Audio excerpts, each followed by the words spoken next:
Hey everyone, I'm Crystal Jigrup, and this is Empowered by Women. In August of 2021, I launched Book of Bijou, which is a line of chic and innovative jewelry storage. And in January of 2022, we expanded into what you now see as the Empowered by Women platform.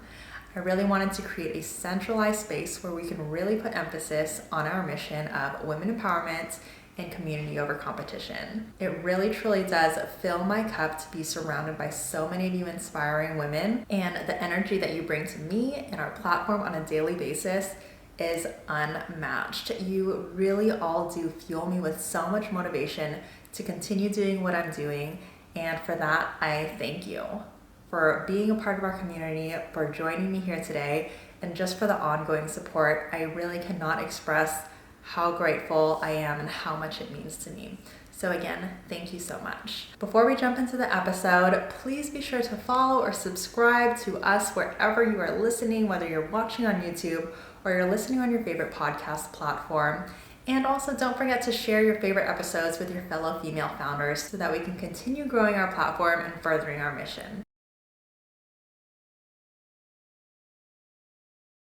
So obviously this event is not just about me or the directory, it's really about this community of women that continues to grow. So I love being able to shine a spotlight on those that are also doing what they can to celebrate other women, and these three women are doing just that. So Sarah CHAABAN, she is a empowerment and self-worth coach. Do you just want to introduce yourself? Sure, yeah. Hi, my name is Sarah CHAABAN. I do self-worth and empowerment coaching in one-on-one sessions as well as groups. I've also been hosting events recently, finishing up my master's in philosophy. And yeah, I went from a goal of wanting to teach philosophy full-time to discovering the self-worth and empowerment that it led for myself, and that's really how my business started. So. And then of course we have Joanne, who is the founder of Good Morning Maxwell, this incredible space. And they are opening their third location in Brentwood tomorrow. Yes. Almost there. I have my paint on my hair because I've been painting all day. It's a good look. Yeah. So hi, I'm Joanne. I'm the founder of Good Morning Maxwell. We started Good Morning Maxwell really to create a physical platform to service a lot of women-owned businesses, to help them create profitable businesses out of their passion business. And we, having the background of hospitality for over 17 years, I've worked for corporate and state and national parks for quite a while, doing business development and sales development. It was just the right thing for me to do, to be able to share the experience that I've had to women who are reaching out for their dreams. So we do workshops, meetings, corporate events, and a ton of baby showers and bridal showers. We have Livermore, Pleasanton, here, Bungalow, Brentwood, and then we also have our first property managed location in Lodi, which is a 3-acre property for weddings and events. Wow. Ooh. I'll have to check that out. And then of course CeeCee Weaver from Pink Salt Photo. So I'm sure you guys have heard of the giveaway that we're doing tonight. She is 50% of that, and she will be the photographer. She's amazing, and she will make you feel so comfortable behind the camera. CeeCee, if you want to say a few words. Hi, I'm CeeCee. I am from kind of Vallejo, Benicia area, and I worked in corporate as well and quit, and was kind of tired of the grind, the 9 to 5 or more than 9 to 5 hours, and just took a leap and said, I want to do photography. Didn't know what I was doing, crazy and brilliant, right? And it started off of just wanting to run a business and seeing how it would go. And then now that I'm kind of discovering my heart for it and why, like the why behind it, now it's not about, it is about a business and making money, but more so the mission and the vision, which is I've been being connected with all these small business owners, and it kind of happened like randomly, but also organically. I love pop-ups and just meeting all you wonderful women and hearing your stories and how I can use my skill set or gift to kind of help be like a stepping stone in your business. And I didn't know that's what I wanted to do until people just kept talking about, like, I'm looking for this, or headshots, or branding, or product photography. And I'm like, okay, I guess if people keep talking about it, that might be something that I'm looking into. So I just keep getting connected with a lot of women and events like these. And just today I was getting my hair done, and another hairstylist was like, I need help with all of these things.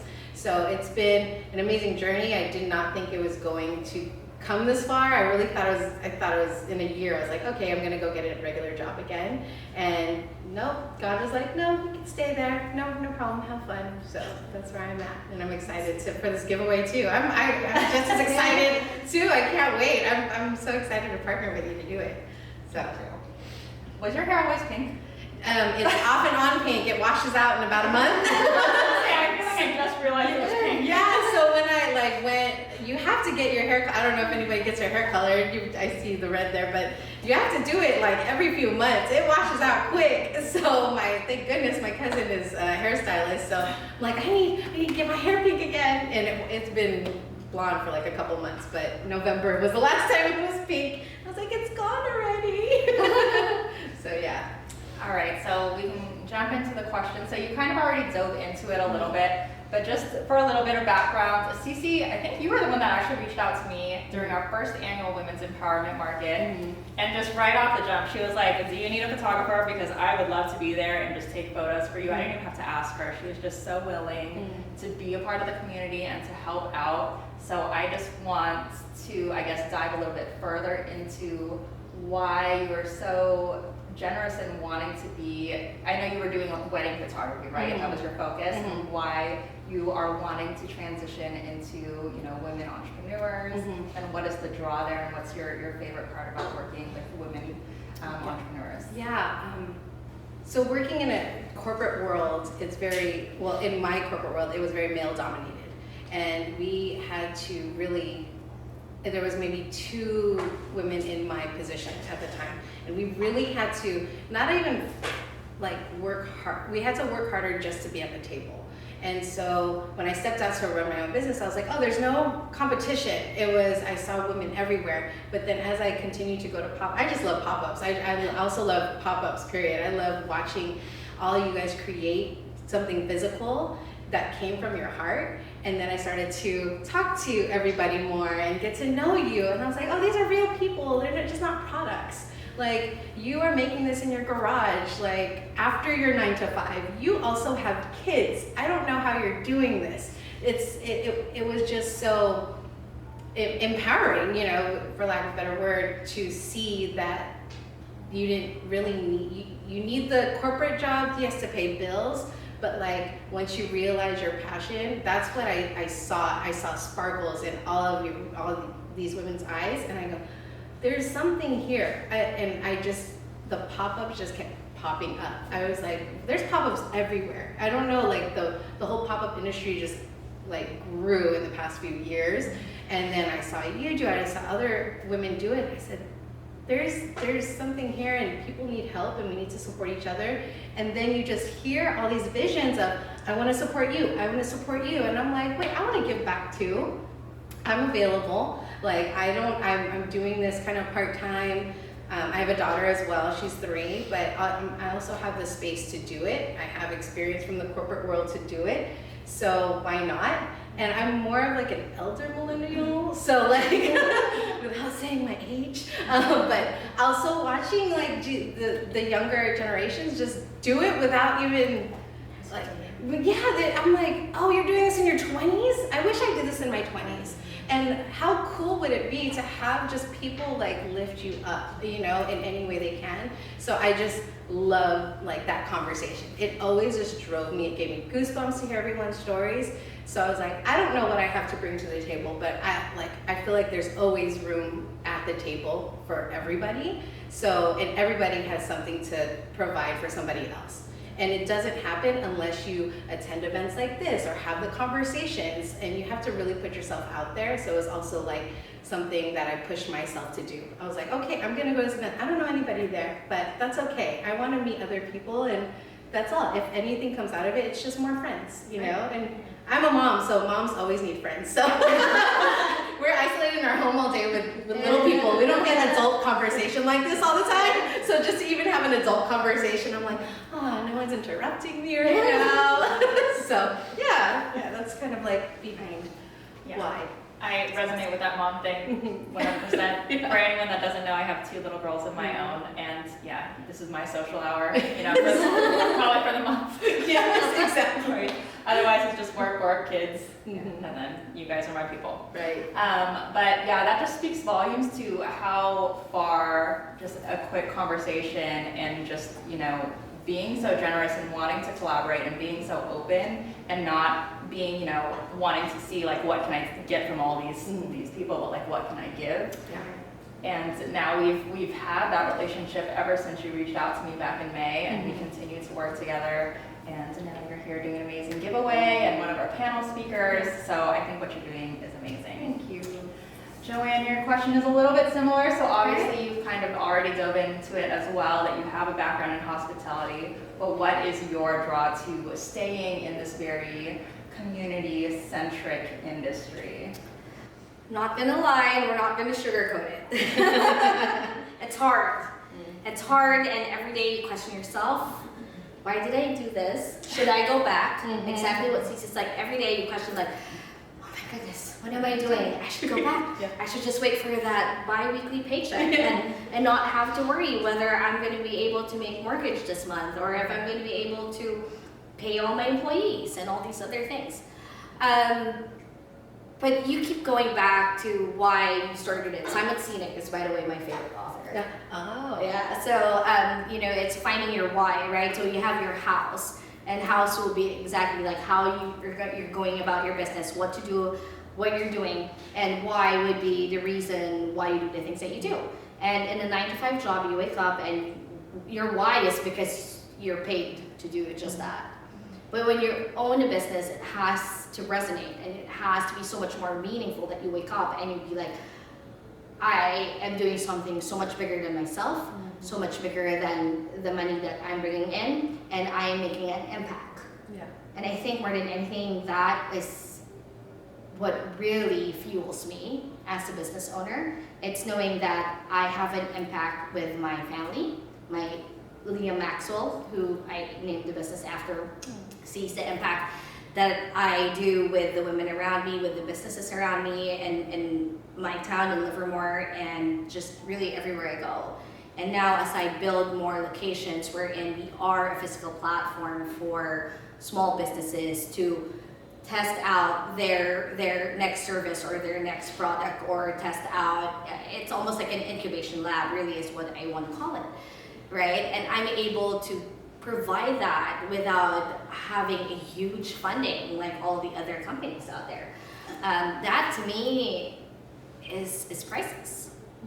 And yes, you know, I don't make the same amount of money anymore that I used to, but you just know that it will pan out, and eventually you'll see like, this is why I was doing what I was doing 3 years ago, which to me came by so fast. I opened in 2020, 2 weeks before the pandemic. Wow. I mean, a gathering space in a no gathering world. There's nothing more ironic than that.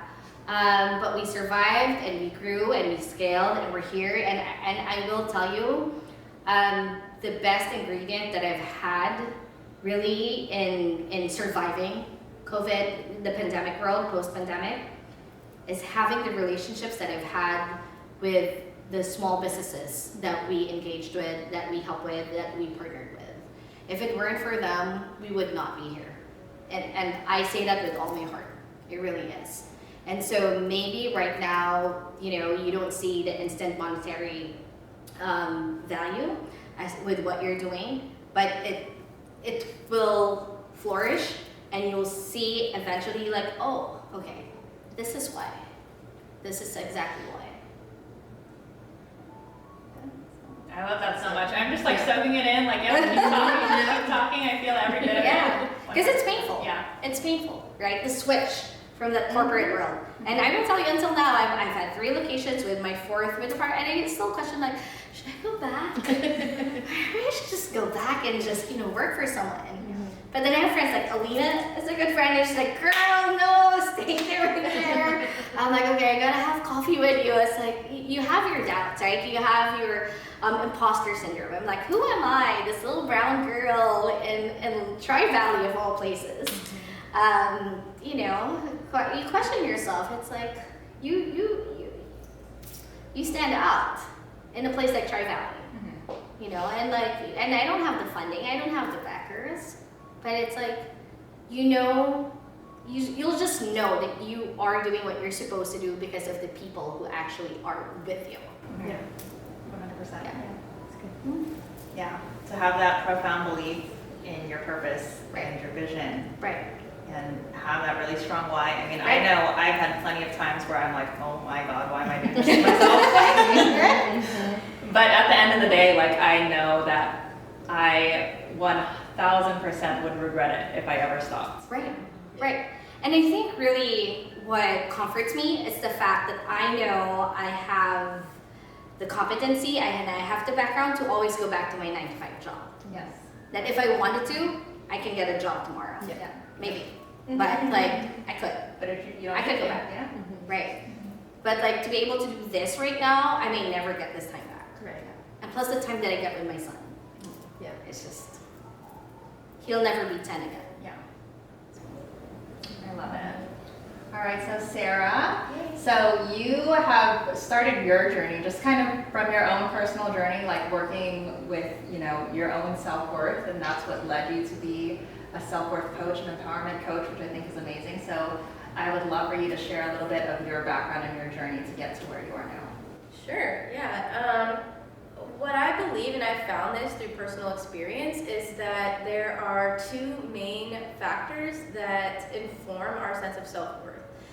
The first one that we all experience no matter what is social conditioning, right? So when you know, we're brought up on TV and with certain movies and Disney movies and all these things, and you're watching these shows, and you're conditioned to assess your worth based on what you see as being worthy, right? So as a woman, for example, we are conditioned to believe that our value comes from our looks, right? And that there's a specific standard for what beauty is. And so for me, growing up, looking different than what I saw on the TV, it didn't make me feel beautiful. It made me feel like I wasn't worthy of the attention or the affection that other people were getting. And it's not just looks, right? It's, you know, how you're supposed to act as a certain gender. It's how you're supposed to behave in a certain family dynamic or a work environment or whatever. We're conditioned to think that we need to act a certain way at every single level in our lives.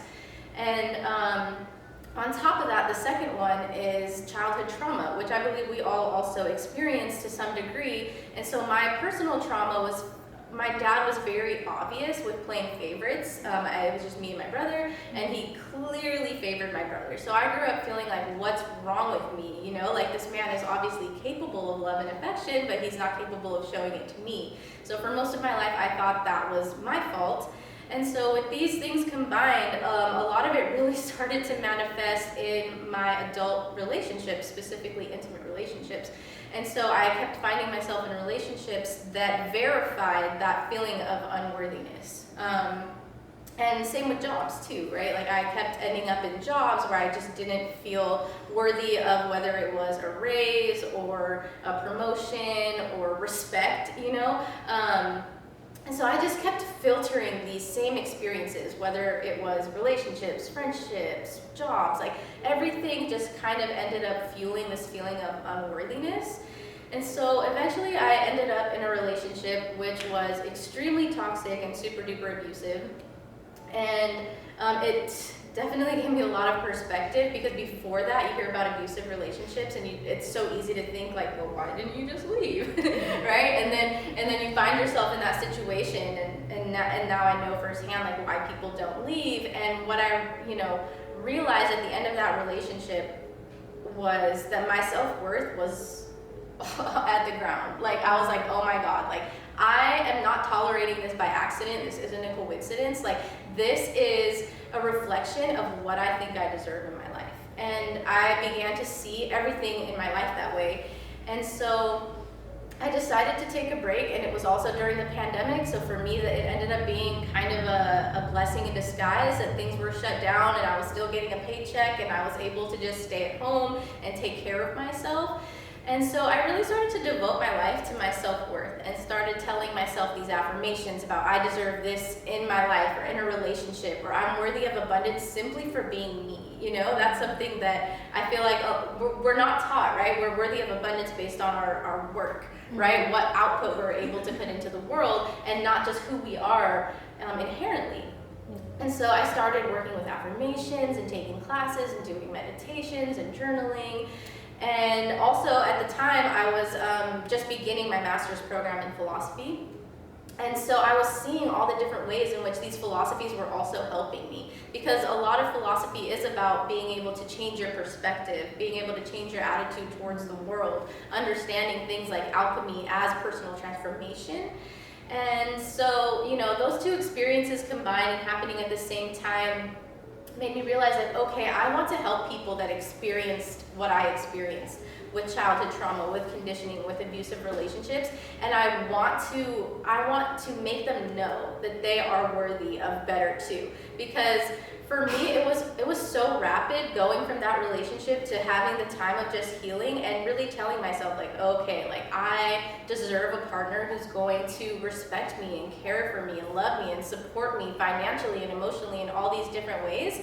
And then I got that partner. Like, and it really was from me saying these affirmations and treating myself like I deserved it, you know, not just having a thought in my head, but knowing that, like, no, I fucking deserve this shit, you know. And it all came to me, like everything that I had been wanting and dreaming and wanting to manifest came into my life once I addressed that self-worth. And that's where the empowerment came from for me. It was like, oh my God, it's so empowering knowing that just by changing how I feel and how I treat myself, that my entire life on the outside can change as well.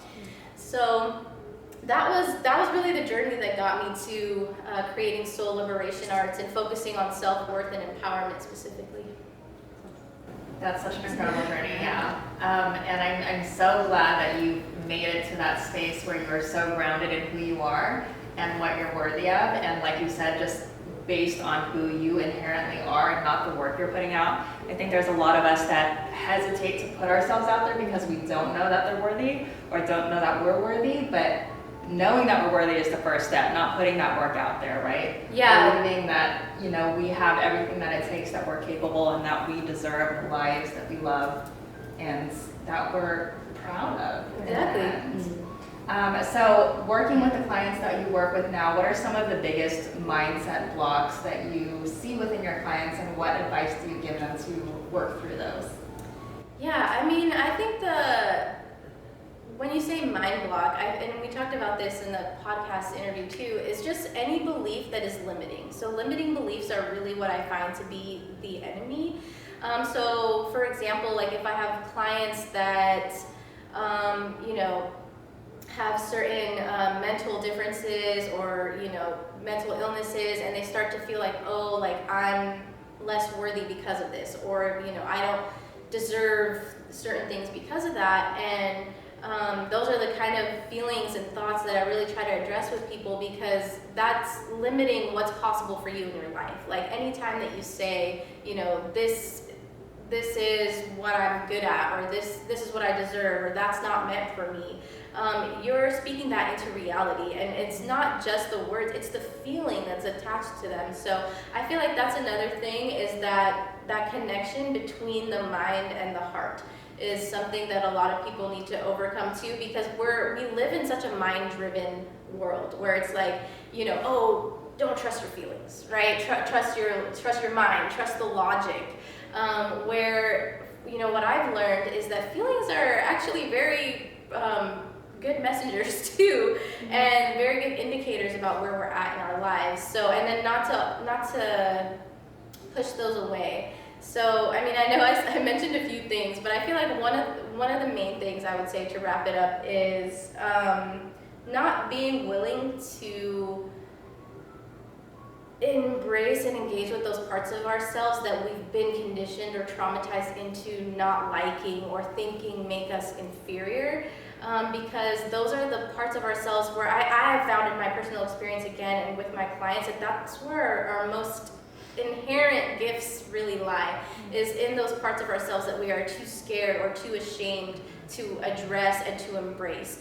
And you know, that's what people call shadow work, right? And it's really being able to tap into those parts of yourselves with kindness and with compassion, with openness, in order to be able to understand and embrace and release what needs to be released, but also to accept what needs to be accepted. And when you do that, it's so amazing how like your superpowers will just reveal themselves to you based on the fact that you allowed yourself to go into that space, to abandon that limited form of thinking and just be more open and more accepting to who you are rather than who you think you're supposed to be or who other people want you to be. That's so powerful. I think when I started my mindset journey, you know, a few years ago when I launched Book of Bijou, there were these few key things. I think there were 5 key things that I was really working on within my own mindset. Having that profound belief in myself and my vision was one of them. And then that self-awareness. Really being in tune with every part of myself, you know, good or quote unquote bad, and being okay with that, accepting that, and seeing how I can work that in my everyday and what I want to create for my life. So thank you for your insight on that. To pass it back on to you, fellow momtrepreneur. I have a special affinity for momtrepreneurs because I get it done, but I always love hearing the advice of how you guys do it. So I know Joanne, her life has been crazy for at least the past few days. We've been texting and she's like, I'm running all over the place. So 3 locations, physical locations, all over the place, the sun. How do you do it all? Just don't sleep. Yeah. Yeah, I'm kidding. That's such a hard question, and people ask me that often. Mainly because they get tired just watching me, right? They see me, they know I'm here, oh, I'm in Brentwood, and then I'm in Pleasant, and I'm in Livermore, oh, I'm bringing my son to theater. Oh, no, I'm doing this mixer and all that. So to them, when they see me or when they know my schedule or they just have a glimpse of my calendar, they're like, oh my goodness, like how do you do it? I will have to say, not dwelling into all the things that you need to do helps me. I think if you inundate yourself with all this massive task that you have to take on a day or in a week, you just get so overwhelmed and you just feel like, oh my God, like I can't do that, I have to step away. But I always say, you know, how do you eat an elephant, right? One bite at a time. So you just gotta chip on your task list and you just gotta do it one by one. And the thing is, as mothers, you don't really have a choice. You don't have a choice. You have to wake up at 7 in the morning, prepare the lunchbox, and get your son to school, and then I hit the gym. I was just talking to Faustine earlier, and I was just like, no, you gotta schedule. You gotta block that calendar. I have my 30 minutes of gym time, and that's when I listen to my podcast and my Calm app, and I have 30 minutes just all to myself, and then you just go for the rest of the day. But you know, because you are a small business owner, wherein you are everything, right? You're the marketing director, you're the janitor, you're the production assistant, you're everything. You're buying toilet paper and creating your website. Yeah. That's basically, right? That's really what it is. And you're constantly troubleshooting, you're constantly optimizing your website and doing algorithms and buying supplies for your space. It just never ends. And then you have your life, your son, your husband, and just everything else in between. And I feel like if you always focus on this massive list of what you need to do, you'll just never get it done. You won't, because you'll just feel so defeated. And be like, okay, that's it, I'm done. Bye, folks. Right? But if you just take it one by one and know like, okay, what do I need to do today? Then it'll be easier, right? It'll be easier to digest. And honestly, I don't think there is someone, definitely not me, who can say that I do it all. Because I don't. At some point, you have to be honest with yourself that you can't do everything. And you cannot do everything all at the same level. But what you can do is to prioritize. Like my family comes first, my son comes first, my everything personal comes first. My faith comes first, and then you have everything else that follows after that. So, you know, like you said, follow your heart and then your mind. As business owners, I feel that you have so much more bandwidth to really reorganize your priorities and to really ask yourself what matters most to me, as opposed to working a 9 to 5 and your priorities are set for you. Mm-hmm. Like, no, this is your number 1, this is your 2, and this is your 3. No one tells you that when you're a business owner. You get to choose. And I think that's the most powerful thing about owning a business. It's your freedom and it's the ability to do exactly what you want to do at that moment. Yeah. Great tips. And I mean, that applies to everyone too, right? Not if you don't have to be a mom. A lot of us are spread thin or working, full-time jobs and trying to pursue whatever our passion project is. And it really is about being very mindful with how you're spending your time and knowing how to prioritize the things that are going to make the most impact with your business. With you saying, do things that break it down and figure out what you can do. There's this podcast that I listened to, I don't remember which one it was, but it stuck with me since, and it said something like, do things that are check-offable. And that's always what I tell myself whenever I'm overwhelmed, like this morning, and I'm like, oh my God, there's so much to do. And I'm like, okay, take a breath. What is check-offable in this moment? And then you start doing those little things and building that momentum. And actually, I'll piggyback to that. I had a boss, my very first GM, and I love him. He's my mentor. But he always, because I hated doing the mundane stuff. Like, I hate the profit and loss ledger and having to deal with that, the unsexy and boring stuff, right? And he always told me, like, do that first, get it out of the way, so that you can do the rest of the items on your list that you actually like. And of course, being me and being stubborn, I do the opposite. I hate doing that first, so I always do the things that makes me happy first. Whatever fuels my soul, whatever fuels my joy, whatever sparks my joy, like, I do those things that, like, makes me giddy and like, okay, I like designing, I like buying stuff for the hotel, or I like, creating the team training and all that. So I do all those things first. Like, okay, now I'm happy.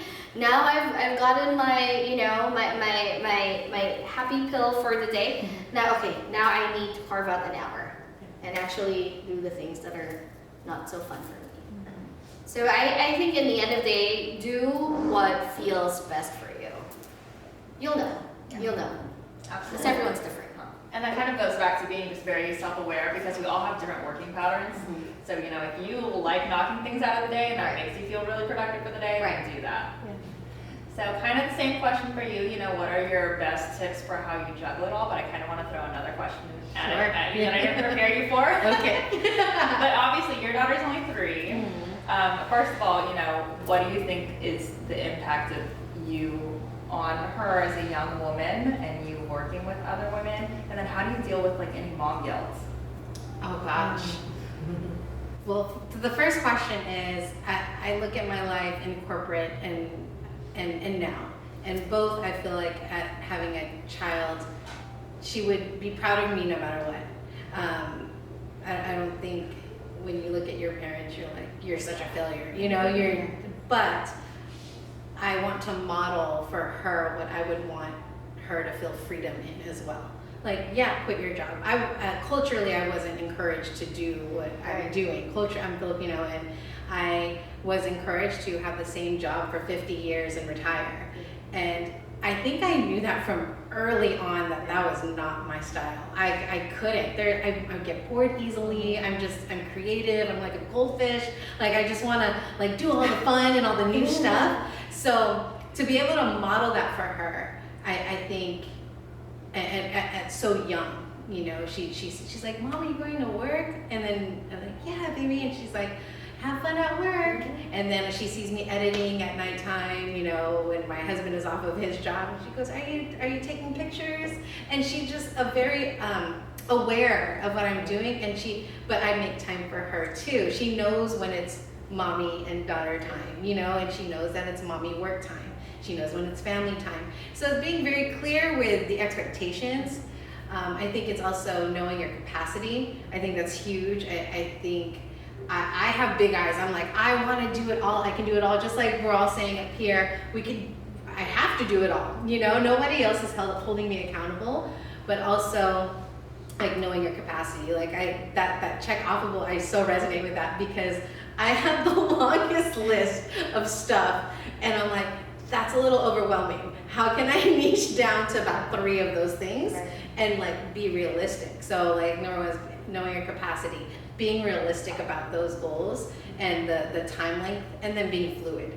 I think like just saying, I wanted to get this done by May 1st. It's April 30th, I'm nowhere near it. And not getting down on yourself for not getting it done, because the whole part of owning your business is that you're allowed to be fluid. Right. You're not going to get a write-up for not finishing. You're not going to be called to the office. Hey, you had a deadline. Exactly. Like what happened with those sales goals? You know, I don't have to answer to anyone. And that's so it's so freeing, like being able to be fluid with those goals and letting also things kind of happen organically too, and not being so stuck on it, even though that's probably most of us are type A in this room. I don't like, you have to be organized, you have to be on yourself. So I'm pretty sure we're all hard on ourselves for not hitting these micro goals that we have, or large goals. So just being fluid in that. And then what was your second question? What was my second question? Yeah. I was just Yeah. what you were saying, the mom guilt. Oh, mom guilt. Oh gosh. So I in my corporate job, I didn't have a daughter when I was working in corporate. So I was blessed enough to be able to work from home, being a photographer. So when I had my daughter, I was already able to transition into being a stay-at-home mom, do part-time, photography. I didn't even leave the house that much. I was gone on weekends because I was doing wedding after wedding. So I was doing 20 series like I want to be in the conversation too. So but it was hard leaving her. I would do 10 to 12 hour days. We would have weddings in, Santa Cruz and, up north, like all over California. And sometimes we'd stay the night because they were just long days.